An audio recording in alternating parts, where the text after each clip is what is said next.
Hi welcome to cinema మనిషి. ఈ movie చూసాక నాకేమనిపించిందంటే ఇది ఒక అబవ్ యావరేజ్ మూవీ భయ్యా. హిట్ అవ్వాల్సిన మూవీ కానీ హిట్ అని అనలేం. అలా ఉంటుంది. కొంచెం బాగుంటుంది, కొంచెం బాగోదు. అరే బాగుంది అనుకునే లోపే మళ్ళీ బోర్ కొడుతుంది. ఈ డబ్బింగ్ కన్నడ మూవీ అమెజాన్లో ఉంది. ఇందులో మెయిన్ లీడ్స్గా కన్నడ కంఠీరావ, శివరాజ్ కుమార్, ప్రభుదేవ యాక్ట్ చేశారు. డిఫరెంట్ క్యారెక్టర్స్ కలిసి డిఫరెంట్ పర్ఫార్మెన్స్తో యాక్ట్ చేశారు. బట్ అంత మ్యాజిక్ ఏమి ఉండదు, అలా వెళ్ళిపోతుంది అంతే. కాకపోతే అక్కడక్కడ ఎంటర్టైన్మెంట్ మాత్రం బాగుంటుంది.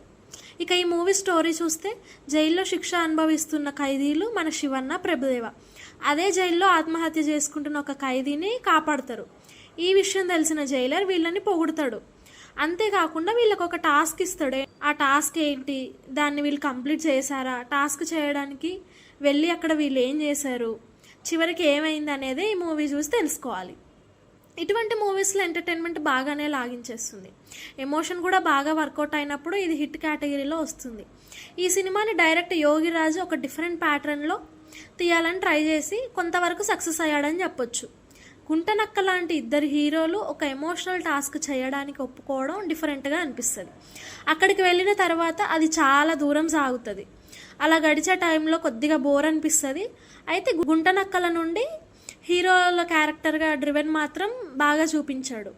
నిజం చెప్పాలంటే ఇది ఒక నీతిని చెప్పే కామిక్ స్టోరీలా అనిపిస్తుంది. ఇక యాక్టర్స్ పర్ఫార్మెన్స్ చూస్తే శివన్న, ప్రభుదేవ మంచి ఎంటర్టైన్మెంట్ అందించారు. ఇలాంటి క్యారెక్టర్స్లో వీళ్ళని చూడడం భలే అనిపిస్తుంది. ఇక తనకెళ్ళ భరణి క్యారెక్టర్ సర్ప్రైజింగ్గా ఉంటుంది. అయితే అతని డబ్బింగ్ మైనస్ అయిందని చెప్పొచ్చు. హీరోయిన్స్ గ్లామర్కి డోస్ బాగా ఇచ్చారు. ఇక విలన్స్గా చేసిన వాళ్ళు బాగానే చేశారు, మిగతా వాళ్ళు కూడా అంతా ఓకే. ఇక టెక్నికల్గా చూస్తే ప్రొడక్షన్ వాల్యూస్ అంతంత మాత్రమే. కెమెరా వర్క్ కూడా ఓకే అనిపిస్తుంది. మ్యూజిక్ కథ ఫ్లోకి మైనస్ అయిందనిపిస్తుంది. డైరెక్టర్కి మాత్రం మంచి మార్కులు ఇవ్వచ్చు. ఫ్యామిలీతో కలిసి సరదాగా చూడొచ్చు. ఎక్కడ అడల్ట్ కంటెంట్ అట్లా ఏమీ ఉండదు. Okay guys, thank you. ఈ వీడియో కనుక మీకు నచ్చినట్టయితే లైక్, షేర్ అండ్ సబ్స్క్రైబ్.